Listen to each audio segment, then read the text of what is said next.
Welcome to session 5.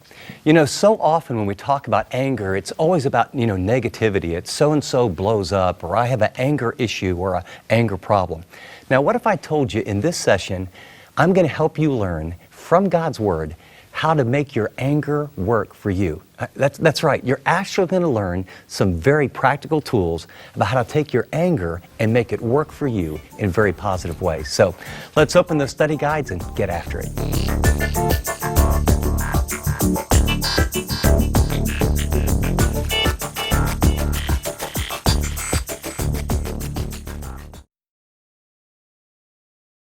I was an adventuresome 8 or 9-year-old. It's probably hard to believe, but I was a very high-risk, loony kid that was in the emergency room regularly. And so we were visiting my grandmother, and she lived out in the country in West Virginia and had this huge hill right behind her house, and there was a little barn. And of course, when I got there, I was about 9, maybe 10, I can't remember exactly, but she said, someone's keeping a horse in the big field that goes straight up. Don't go near the horse. The horse is wild. It hasn't been ridden in years. It's a huge horse. You could really get hurt. Chip, do you hear me? Don't go near the horse. And I'm thinking, I got that one down, absolutely. I knew exactly what I was going to do. So I got my sisters to help me, and we found some stuff, and we fed the horse, and we got him closer and closer, and then I saw there was a saddle. I'm 10 years old. Me and my sister, here, you feed him here, and we got him. So we put the saddle on, and I'm not sure how to do it. I start pulling stuff, You watch Rawhide, watch those Westerns. You can figure this out. So it's a little loose, but this ought to work. And, we had a rope. I didn't know how to do, the bit through the mouth and all that. So we just put a rope around his neck. So, hey, now, Punky, that's my sister's name. Now, you keep feeding him, and I'm going to get on him, And in the back of my mind, my grandma, now, don't you touch that horse, So I get on this horse, and I know you're not supposed to hold on to the horn, but when deer life begins, so this horse bolts up, it's like a 45 degree, and there's rocks, and he runs as fast, and I got to tell you, I was having a blast. It was like, whoa, then bum, where's little Joe? Come on, hoss, and he gets all the way up to the top, and then he stops, and then he turns around, and I'm going, oh, and he goes straight down, and now I'm just hanging on like this, and I'm realizing, we're going for this fence, and I'm thinking, I'm going to die. And so I thought, we're going so fast, if I bail out, it's going to hurt. If I hit the fence, it's going to hurt more. And so I just jumped off the side of the horse and hit a rock and rolled a little bit, and then he was angry and ran and tried to nip me in the rear end, and I got out of there. And you're thinking, what does this have to do with anger? Many years later, after learning that a horse can be really wild and dangerous, I have a friend who trained horses. And I went to this little camp. And I got on this horse, and he described the horse. He says, if you want it to do this, say that. So what do you mean? You just say it? Yeah. He said, if you want it to do this with this knee, you go like that, he'll do this. With your other knee, if you tap here, he'll do this. I'll just make this sound, and he'll back up. I said, get out. It was like driving a car. It was an amazing deal. Now, here's the deal. They're both big, strong animals. One was a wild stallion out of control. The other, with a bit put in its mouth, became a source of great joy, good transportation, and a lot of fun. That's the picture I want you to have about anger. Out of control? I'll tell you what, it's like a fire outside the fireplace. Under control? Focused, understood, and used, it's like a fire in the fireplace that brings light and warmth. And so what we want to talk in this session about is, how do you do that? How do you make anger work for you? And I just touched on it. I want to go through the A, B, C, Ds of anger. And as we do that, I'm going to ask you to pull back in your memory my aha moment. I actually learned this. Sometimes God does something, and you have this aha moment. And what I've learned to do is say, God, how did you do that? Okay, I was studying all this stuff. I came home. I was lonely, hurt, struggling. I got mad. I didn't even know I was mad. I went to bed. I got up and yelled at my kids and was a jerk as a husband. Okay. Then I sat in my car. I sat there for 10 minutes, and I realized I'm angry because I'm studying this right now. And then once I acknowledged my anger, I backtracked to the primary emotion, and I realized anger's not the problem. I'm sad, I'm lonely, and I'm disappointed. And then number 3, what did I do? I considered the cause. I had hurt and expectations. I expected everyone, very unrealistically, at 9:30 to be waiting on the edge going, oh, Daddy's home, life's wonderful. But I didn't think this all through. And then finally, the last thing I did is I determined how to best deal with it. And my moment of truth was, do I sit in this car, stuff it, leak it later, like at dinner? Hey, honey, what was happening last night? So, did you give a sleeping pill to all the kids? Did you have a good day? I did. And that's what I would do. Or do I walk in there, feel very vulnerable, very naked, and say to my wife, I feel hurt and lonely and disappointed because I needed you, and you're my best friend, and you weren't available. And I understand why, and I understand my expectations were totally unreasonable, but I need to be around you. By the way, I never finished that story. I can tell you right where I was in the kitchen. My wife put her arms around me, and she said, hon, I understand. And why don't we just, when you get home tonight, let's take a walk, grab a cup of coffee, and I just want to hear what's going on. And I got this great hug. And I had a little decision that turned an entire day, instead of stuffing anger, getting mad, leaking later, and probably not having a good day being mad at other people. I'd find other people to blame. And instead, I acknowledged my anger, A. I backtracked to the primary emotion, B. I considered the cause, C, my expectations. D, I determined a course of action. And in this particular one, although I wish I could say I do it all the time, I did the right thing, and I experienced God's grace. I went from a wild stallion, out of control, make your bed, have you had your quiet time, take out the trash, to a father who's forgiven, filled with the Spirit, reconnected with my wife and with my kids. My anger taught me something. It helped me grow. It also helped me realize the extent of need that I have, and it told my wife something. A lot of women, especially married to people that are have a lot of energy, and it let my wife know, I really need you. I need you a lot. And so it actually communicated love to her. And so I'm going to encourage you that when you get angry, and by the way, this will be very hard for stuffers, because you will often, if you came with a close friend, or if you came with your mate, or you actually need to give them permission that when you start behaving in certain ways, they can say, I think you're angry. Me? I'm not. Well, let me describe your behavior. You may need people to tell you you're angry, because you've been so trained in stuffing it. But this can be a tremendous process. And now what I want to do, and the real practical, is the who, what, how, and when of determining how to deal with your anger. Okay, so what do you do? So here's the questions. You want to ask, at who am I really angry? Myself, someone else, the situation, or God? Now, this may sound simple, but I expressed my anger. I thought I was angry at my son for not, having his chores done, or my daughter for not making her bed, or my wife because she had the audacity to say I'm being unreasonable with the kids. But that's not who I was angry at. And until you get clear on who you're angry at, you can't deal with it rightly, and you can't heal. Becca, in her counseling, tells the story of a young woman who was date raped, been in counseling for a long time, and was not making progress. And she said, had a breakthrough in one of the sessions, and this young woman discovered that her anger's focus was really not so much on the perpetrator, but she was mad at herself. And she was taking on the guilt, which is not uncommon with rape victims. It was, why did I ever go out with that guy?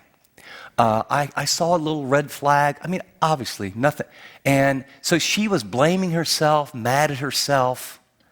And it wasn't until she realized, you know what, I'm angry with me, that then she could say, now, wait a second. Are you responsible when people hold you down and do unmentionable things?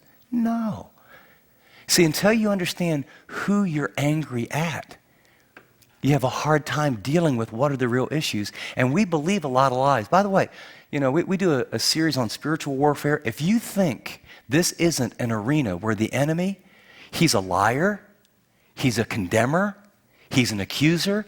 In fact, the key passage is what? Be angry, yet don't sin. Don't let the sun go down on the anger. And why?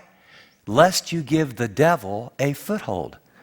So a lot of these, when you have unresolved anger, there's all kind of Christians that never think there's demonic, satanic, powerful forces. He doesn't need to have things move in your house or scare you to death if he has you believing a lie about condemnation and ruining your present relationships. I mean, why should he show you himself when he has you buffaloed now? And by the way, some of you are starting to deal with anger issues and starting to talk about things, and it gets really hard and really difficult and really threatening. I got news for you. There is huge spiritual opposition about you doing and obeying and listening what we're talking about. It's a stronghold. So the first thing you need to find out is who are you angry at? I have a very, very close friend, godly young woman, known for years, and about every 6 months to 13 months, she has a complete meltdown. She's been single. She's now in her late 40s, and attractive, bright, all the things you would ever think. And she, gets depressed. It took about 5 years to realize and for her to admit she's mad at God. She's really mad at God. Why haven't you brought someone into my life? And she has some really warped views of God. And so she thinks God is punishing her. And she has a lot of things. But until she came to the point where she realized she wasn't mad at these guys who ask you out once, these guys that once you get sort of serious, back away. She wasn't mad that Christian guys seem to be. She had her anger in all kind of different areas. She finally realized, I'm mad at God. And by the way, at least from the book of Job and from the Psalms, God doesn't seem to be too upset when people are honest and candid and angry with him in order to get to the heart of issues. He can handle it.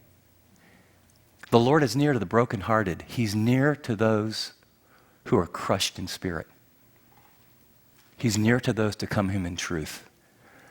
Isaiah, quoting God, says, call to me, present your cause, that you might be proved right. God longs more than anything else for us to be honest and come to him with the raw pain and the hurt that we have.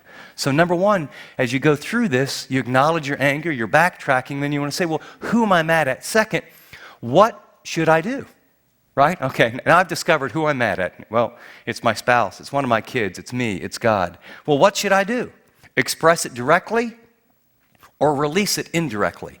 Do I confront the situation or do I conceal it?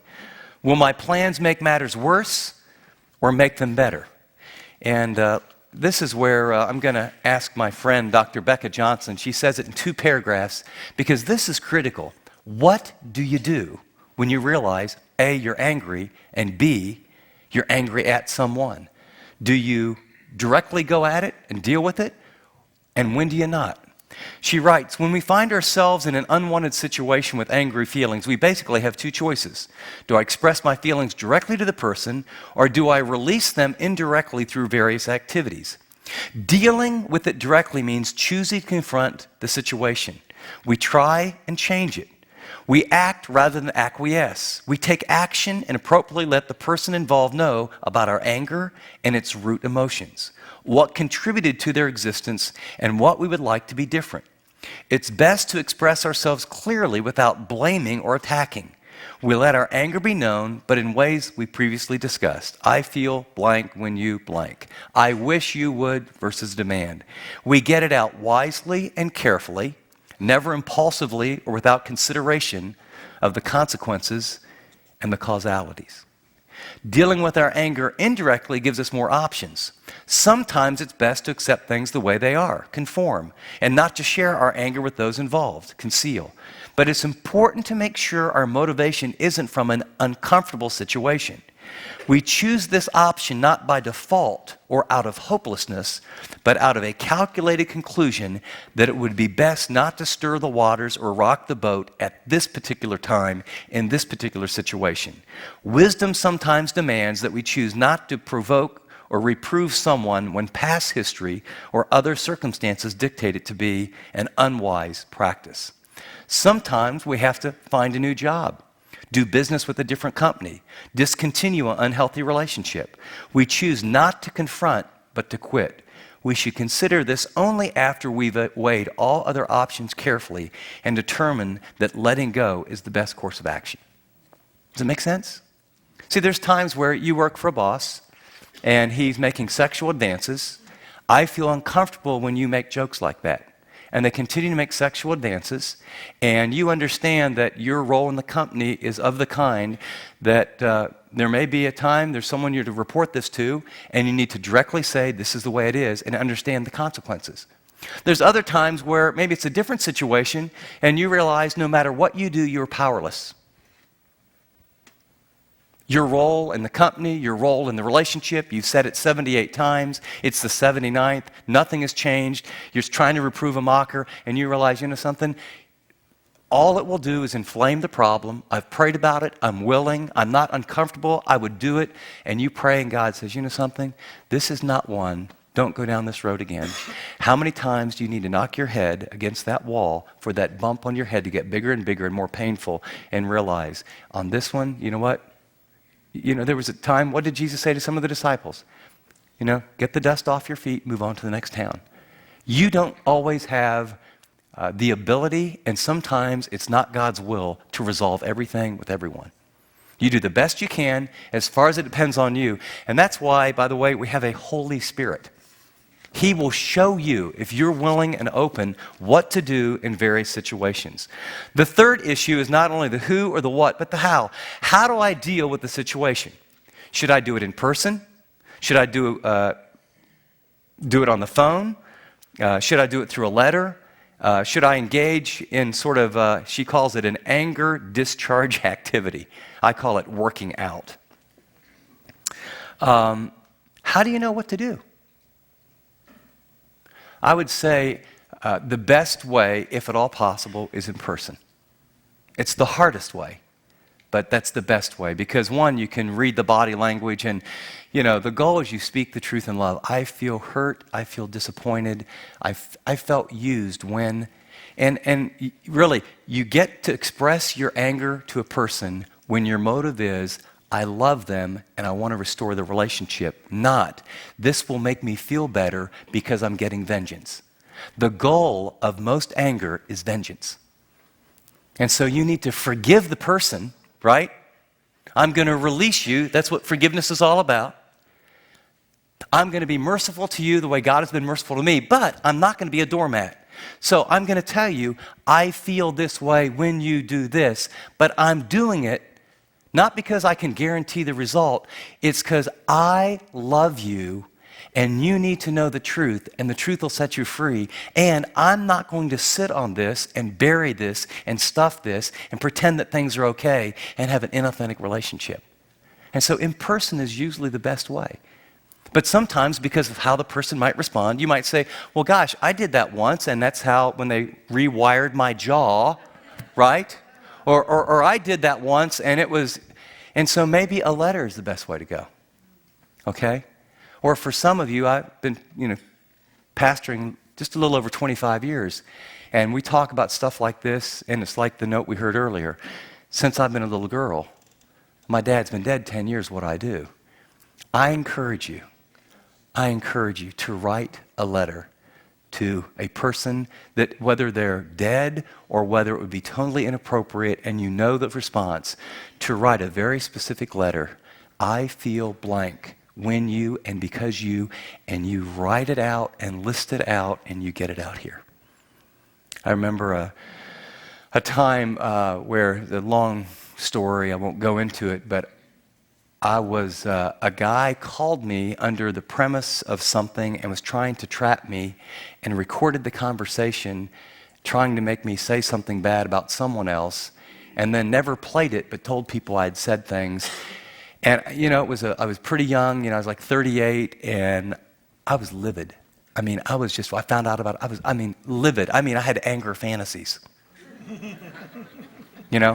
Like pretending terrible things happened to him and saying, "Thus says the Lord," And I was eaten up, and I couldn't sleep, and I was angry. And I remember eating lunch with a fellow pastor, a really godly guy, and he said, "You know what, Chip, you need to write that guy a letter. You need to get it all out. You need to get it really straight." And man, there's a brother that really loves me. And so, man, I did, and I wrote it all out. And he said, "Let me read that thing." And then he read it all. He goes, "Wow." So the motivation for this letter was, well, man, this guy did this terrible stuff, and he needs to know. So the motivation is justice, right? And then I noticed that there's some little innuendo here, except it's not very innuendo. It's like you're really slamming this guy. Yeah, it's true. Well, okay, it's true, but so you really want to pay him back. I don't know if I'd call it that. That sounds too much like vengeance, and that sounds like something only God should do. And anyway, I wrote that letter. And he said, "Why don't you try rewriting it again when you feel like the goal of the letter would to restore his relationship to God and his relationship to you?" And it took me 3 or 4 days before I could get to where I was willing to do that. I eventually did it. I wrote out a letter. And then he challenged me. He said, "You know what I encourage you to do? Why don't you take that letter, put it in an envelope, and put it in your briefcase? And why don't you sit on it for 30 days? And I did. And all the venom, all the junk, all the injustice, then God began to speak to me. And then in that particular case, that letter became just a little monument of, God, I'm going to trust my reputation to you. At the end of it, the core of my anger was not what he did. The core of my anger was I was zealous for my reputation. I was zealous for what people might think. And for me, it was a step of faith to say, I'm going to entrust that to you, Lord. And I watched after years later, God took care of all of that. I never sent the letter. There's a time to send a letter. There's a time not to send the letter. For some of you, you write a letter and you have a good friend look at it and help you process. But there's some people in this room, I guarantee, that have 10, 20, 30, 40 years of pain and resentment that's buried toward parents or people or someone who walked out on you that is unresolved, and it's been a poison in your soul. And you need to sit down maybe this afternoon and write a 2 or 3 page letter of what they did, how you actually felt, how angry you really felt, the negative impact and consequences it's had on your life, and you get down to the end, and then by the grace of God, when you can say it and mean it, and I forgive you. And you may never need to send the letter. And make sure someone reads it a couple times before you ever send anything. But do you see the process? We need to figure out the who, the what, the how, and then finally the when. When should I deal with the situation? Should I do it now? Right now? Let's get this taken care of right now. Should I do it later? Or like in the case of that letter, should I do it never? As we close this session, I want to really emphasize that A, B, C, D technique. We're learning a lot about anger, but the real issue is putting some of these tools into practice. And so here's what I want you to do. I want you to get a 3x5 card this week, and I want you to write A, B, C, and D. Because hearing this is one thing, practicing it is what makes a difference. And then next to A, like in your notes, acknowledge, admit or accept that I'm angry. B, backtrack to that primary emotion. Is it frustration? Is it insecurity? Is it a blocked goal? Am I wounded? C is consider the cause. And then D, determine the best way to deal with it. And now we get to that issue of confronting. At the very end of the teaching time, I talked about a time that I had to deal with a real wound and a real hurt. And here's the question I want you to share in the group. How do you tend to deal with issues of confrontation, just personally? Do you tend to jump in and say, hey, let's make this right now? Or do you tend to avoid and procrastinate? I'm not saying there's a right or a wrong way, but you need to identify how do you respond, because some of you will stuff things down and some of you will run too fast, too quickly, and cause more problems. So let's talk about this. And facilitator, this is one of those, if you don't mind, why don't you go first, because this can be a little threatening. Are you ready? Begin.